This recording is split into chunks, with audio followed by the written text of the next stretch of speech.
since you came up with these devices, you own the largest company that makes them, right?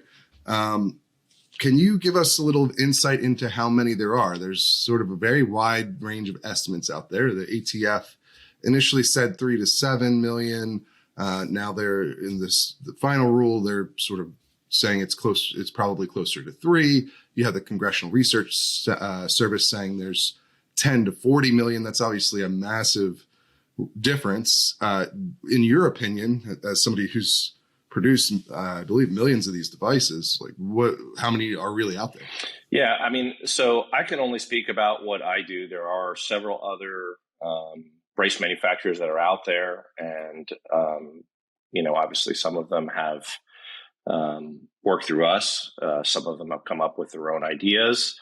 As you mentioned, Congressional Research Services did their study. I think it's important for people to understand what CRS is, because we throw that name out there and most people, I think, in our industry don't understand. So CRS, really quick, is a group of folks that works for Congress to help them understand better what they need to know prior to either rulemaking or lawmaking. And, it's our tax dollars at work. The study that they came up with, which was a fairly profound study, because they went to a lot of the different manufacturers to find out.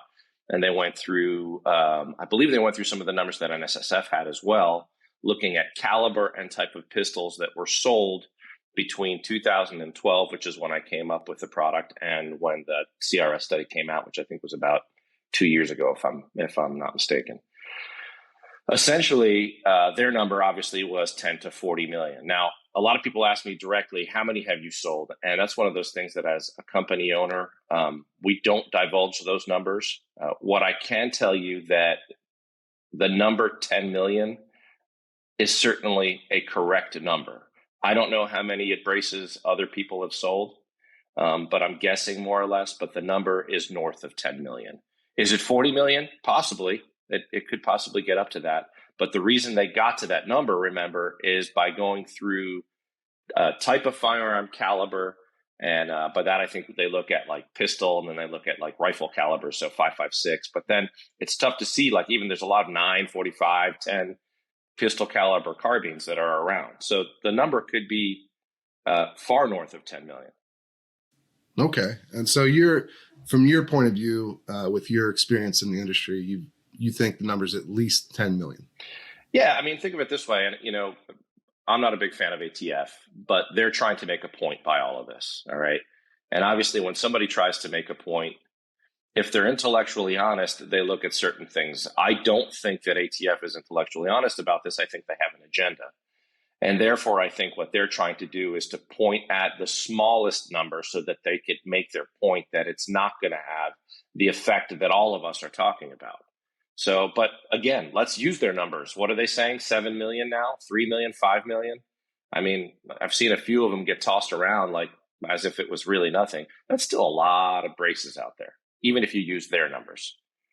Yeah, absolutely. I mean, the Small Arms Survey estimates there are 1 million total firearms in the arsenal of the entire law enforcement community in the United States. So even by the ATF's estimation, that would still, just to give some context, that would be a lot of firearms. It's the amount of people it affects. I mean, just think about all of those people that have a braced firearm now are going to be subject to this 293-page monstrosity. Yeah, and speaking of that 293-page document, what I want to know what your takeaway is from everything that's in there. Are there any pistol braced guns after this that remain regular firearms and not SBRs?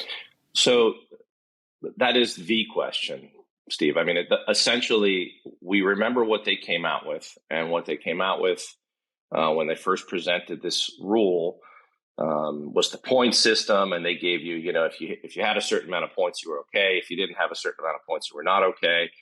But the most interesting part of that first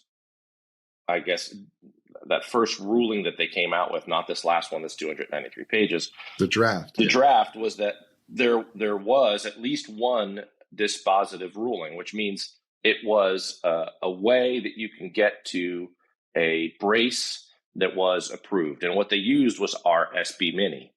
And in this new ruling, there is nothing that is dispositive. In other words, there is nothing in there that would allow you to get to a configuration that was not a short-barreled rifle. And although they go through a little bit of mental gymnastics to say, well, if the brace is objectively designed to be a brace, then you have nothing to worry about. But if it meets this other criteria, then it's a short-barreled rifle. The problem is it always meets the other criteria. Therefore, it is never a brace.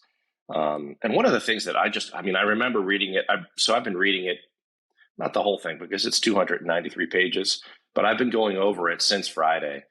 I mean, one of the things that I find absolutely just terrible is the fact that they're looking at, I invented the product, it's a brace, right?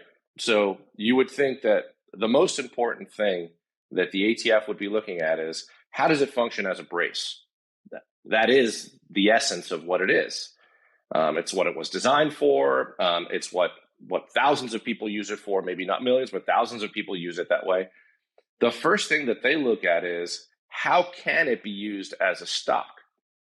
And the implication of that is what should scare everybody, because frankly, everything can be used as a stock if you really want to try and do it that way. An AR-15 buffer tube itself can be used as a stock, even if they tell you, well, if it's functional for the firearm and the surface area is less than an objective number that we are not telling you what it is, then we're not going to look at it as a stock. But the thing is, it's like, we'll know it when that porn test that everybody talks about, we'll know it when we see it. You can't do that. Not when it comes to a criminal offense. I mean, here we're talking about actually going to jail for something that up until the other day was legal. So, all right, 10 years in prison, in fact. 10 years. Yeah. And I think there's a big fine. Federal prison. Yeah. Federal prison, lose your voting rights, lose your gun rights, all of that.